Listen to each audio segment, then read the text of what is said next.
semuanya, baik itu dalam mengeluarkan pendapat, kemudian mengeluarkan ide-ide yang sekiranya itu ada di dalam pikiran Ananda semuanya.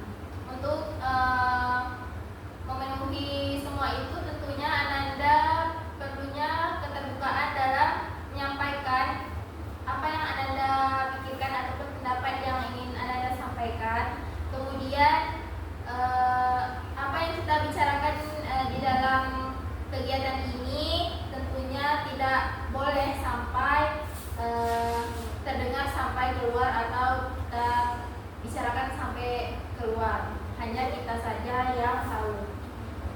Baik Bu. Untuk mengenal Ananda Ibu lebih jauh, alangkah baiknya Ibu memperkenalkan diri terlebih dahulu. Perkenalkan, nama Ibu Haifrida, biasa dipanggil dengan Ibu Ririn. Ibu merupakan pimpinan kelompok dalam kegiatan ini. Selanjutnya yaitu Ibu ingin Ananda Ibu memperkenalkan nama dan asal kelasnya dari mana. Baik, dimulai dari sebelah kiri dulu. Halo semuanya. Hai. Halo. Perkenalkan, nama saya Queen Imanda. Kalian bisa panggil Imanda dari kelas 10 IPS.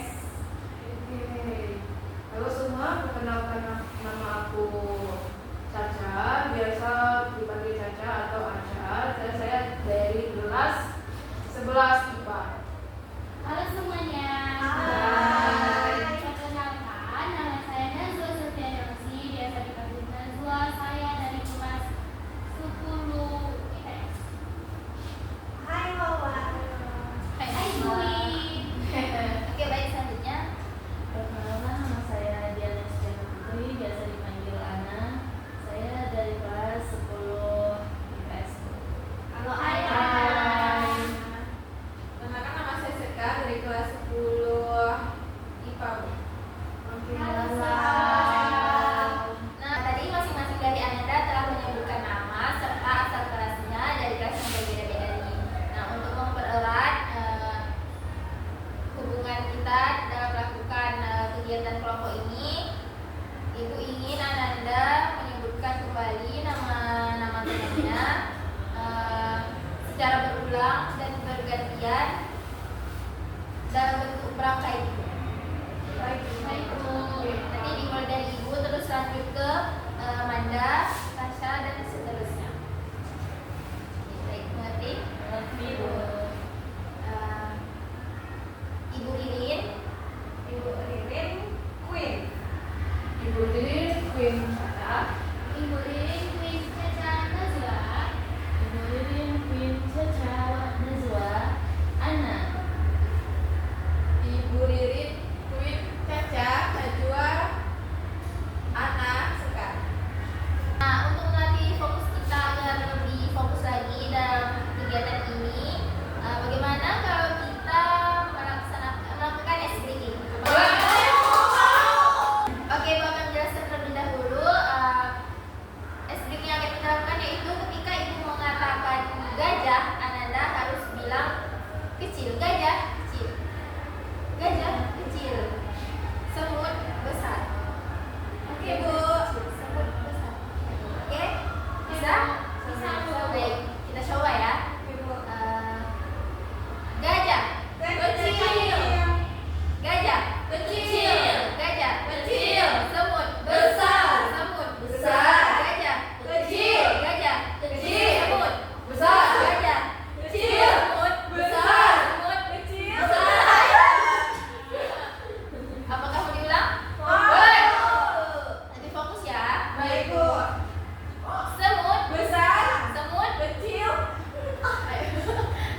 bilang Bu, stres namanya Bu. Iya betul. Diana? Kalau saya Bu, pengalaman saya pernah lagi di rumah kan Bu. Jadi saya sedang banyak tugas Bu, ada tugas dari Ibu Wati, ada tugas dari Ibu Ana. Juga terus nanti pas di rumah Bu disuruh nyapu, belum ngerjain tugas juga, nanti disuruh cuci piring, cuci baju, terus nanti kadang kawan ngingetin tugas ini gitu. Jadi pikiran saya jadi kemana-mana bisa bikin saya harus stres. Berarti emang stres itu juga sangat mengganggu aktivitas keseharian kita. Tasya gimana? Ya sama kayak teman-teman lain, kalau misalnya stres itu kayak lebih kondisi kita itu nggak bisa mengontrol diri kayak terus apa kayak harus kayak banyak kali pikiran yang ada di kepala kita gitu. Kayak belum lagi keadaan di sekitar juga yang bikin kita tuh kayak kesel gitu, sampai kayak bikin emosi lah gitu. Itulah. Tunggu. Ada nggak sih dampak stres? Ada gitu nggak sih dampak stres? Udah, dia dampak kan ini kayak lebih sopan aja bro. Ciri-ciri dampak penyebab. Penyebabnya, ciri-ciri penyebab. Nah, terus baru cara menangani. Dampak tuh itu kok belakang. Ciri-ciri penyebab sama cara mengatasi aja nggak sih? Iya. Ya. Nah, baik dari semua tanggapan yang Anda berikan tentang apa itu stres, selanjutnya Ibu ingin tahu nih bagaimana ciri-ciri orang yang mengalami stres itu sendiri. Bu, dia tidak merawat dirinya sendiri, kayak mungkin dia jadi malas ngelakuin apapun, dia malas kerjain apapun, malas mandi dan lain sebagainya Bu. Itu jadinya dia tuh stres, karena kita bisa lihat tuh orang tuh stres atau enggak, mungkin dari kantung matanya, dari dia yang mungkin dia biasanya make upan, tiba-tiba enggak mau make upan gitu. Jadi dirinya tidak terurus. Iya. Ada Saya Bu, iya. Silakan. ciri-cirinya kalau misalnya kita lagi pikiran itu jadi itu kan berangkat ke stres, itu juga bisa berpengaruh ke mood juga. Dan ini juga misalnya kayak Queen ya, lebih gak mau melakukan sesuatu gitu karena efek moodnya juga jadi jelek karena akibat stres. Kalau stres tubuh dia tuh berubah-ubah tuh dengan cepat gitu Bu. Dan dia senang, kalau dia sedih, kalau dia stres kan dia mau makan aja. Nanti kalau misalnya giliran ada tipe biasa gitu, kalau misalnya mau makan kan dia makan aja nggak mau stres. Ada yang memang nggak mau makan sama sekali gitu. Ada lagi? Saya setuju Bu dengan Queen. Saya share ini ya. Manusia stres itu dia tidak ingin merawat dirinya, tidak peduli dengan biar aja aku ini nggak, dia juga bisa dia banyak pikiran dia, jadi dia nggak mau merawat diri, seperti melihat contoh matanya.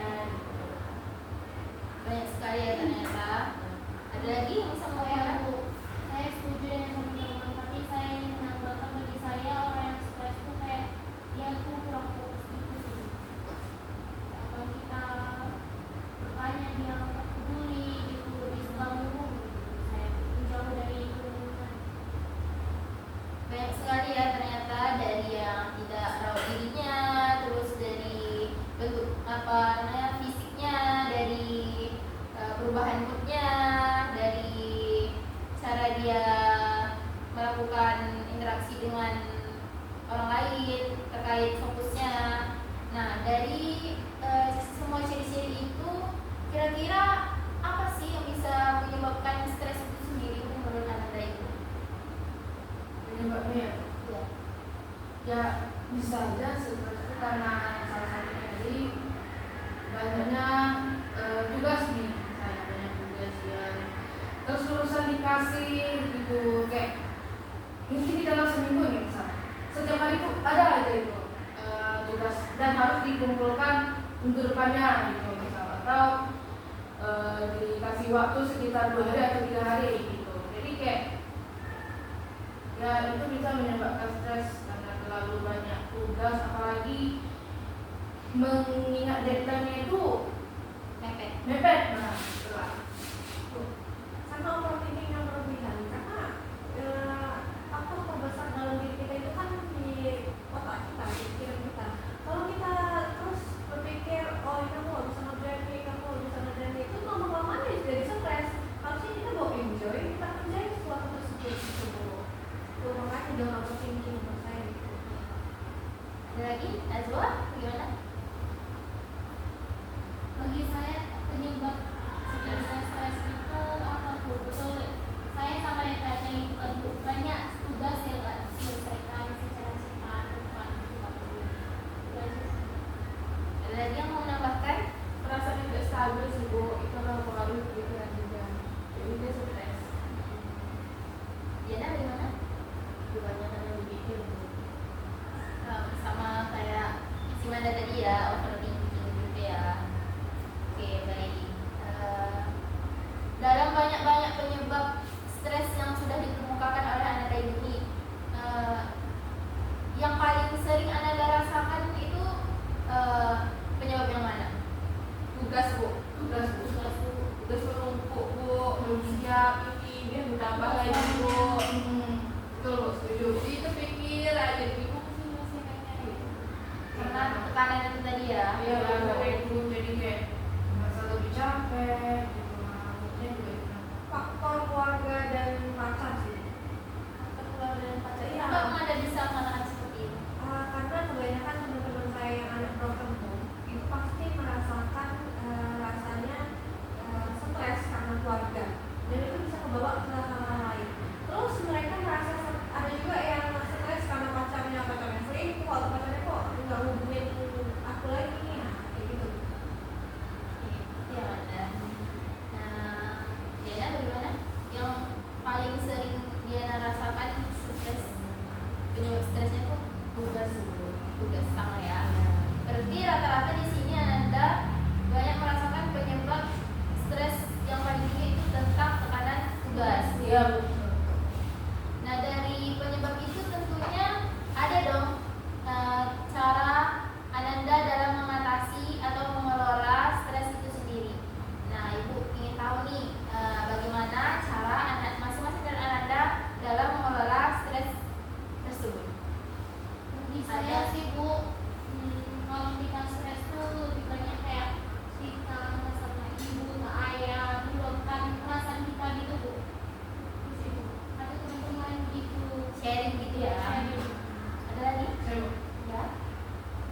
Ini kalau misalnya dari saya pribadi ya, kalau misalnya untuk stres saya memutuskan untuk melakukan me time. Me time itu kayak ya mengalihkan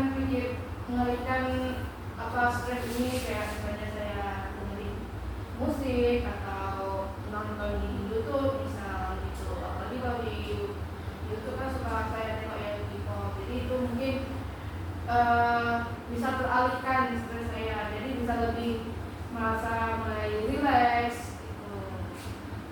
Juga kita bisa lebih tenang. Healing Bu. Ya. Anda suka healing. Lumayan Bu, jadi dengan healing itu kita bisa melihat pemandangan baru, melakukan hal yang kita suka gitu. Itu karena Sekar, gimana cara Sekar mengatasi dan mengelola stres yang Sekar alami? Kalau saya tidur Bu. Tidur. Jadi Kalau dengan bangun saya harus tenang. kalau gitu berarti setiap stres tidur. Tapi bagi saya sih Bu, kalau saya stres dibawa tidur tuh nggak bisa tidur gitu Bu. Soalnya kayak coba tak tidur pikir gitu. Tetap memikirkan. Tidurnya nggak tidur. Tergantung sih sebenarnya bahwa aku tidur itu mau siang atau malam gitu. Kalau misalnya malam tuh mungkin kayak yang dibilang oleh Najwa gitu kan. Tapi kalau misalnya kayak di selang-selang waktu mungkin bisa di apa ya, diselingi gitu loh Bu. Kayak gitu. Diana, bagaimana? Kalau misalnya nih Bu, seperti saya tadi buat tidur misalnya, itu kan jadi diem aja kan di rumah dari kos atau di mana. Jadi tuh menurut Diana tuh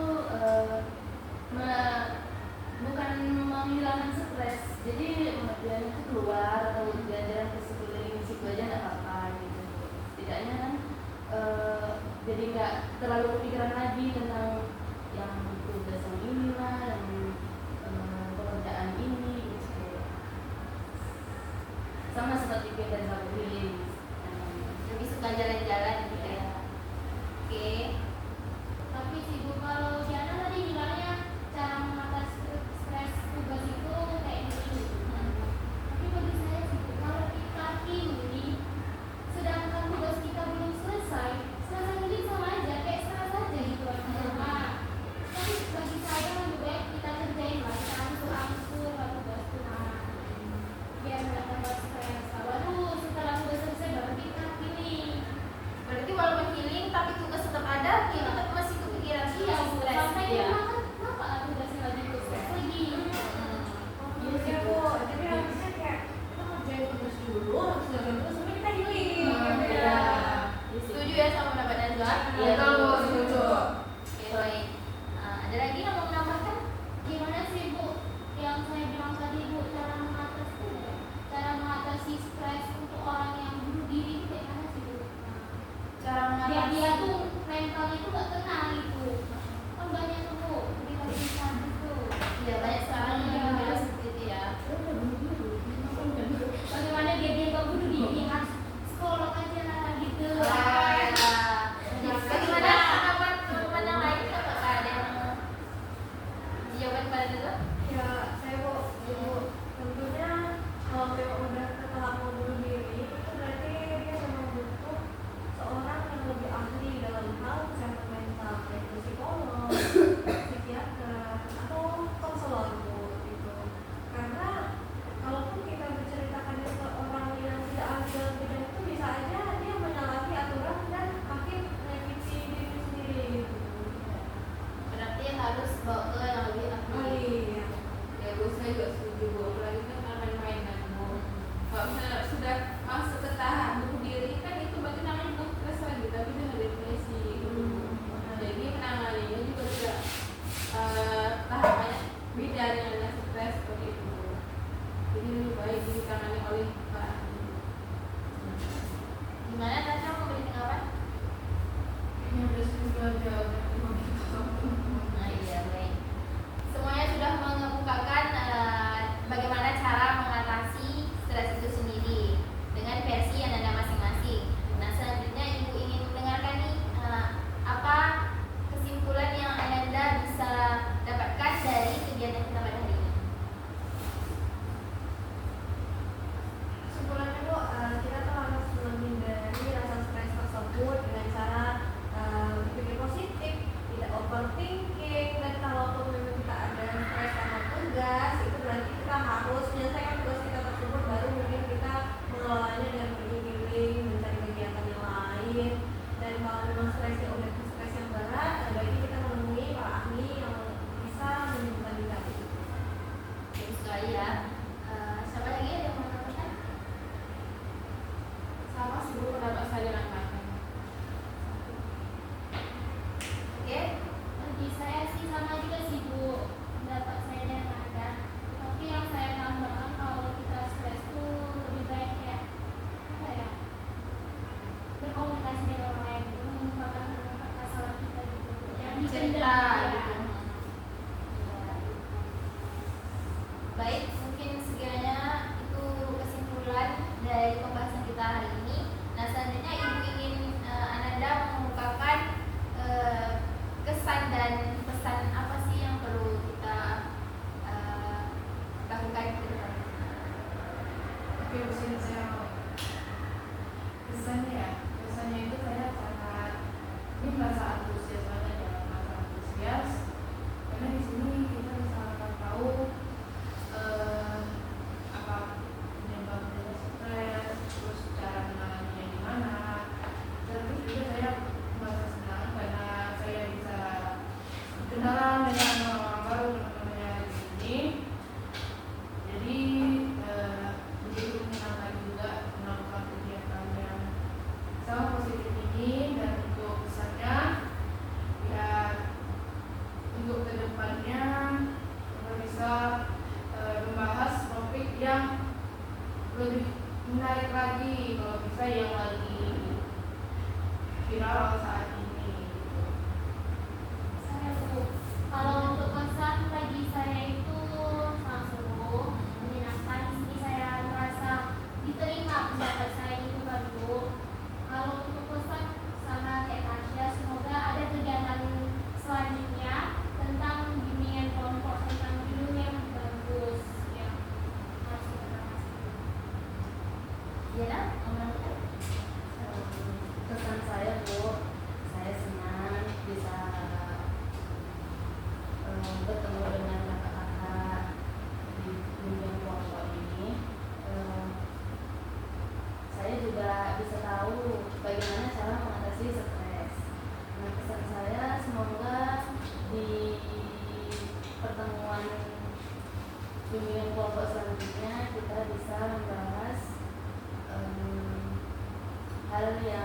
lebih menarik lagi.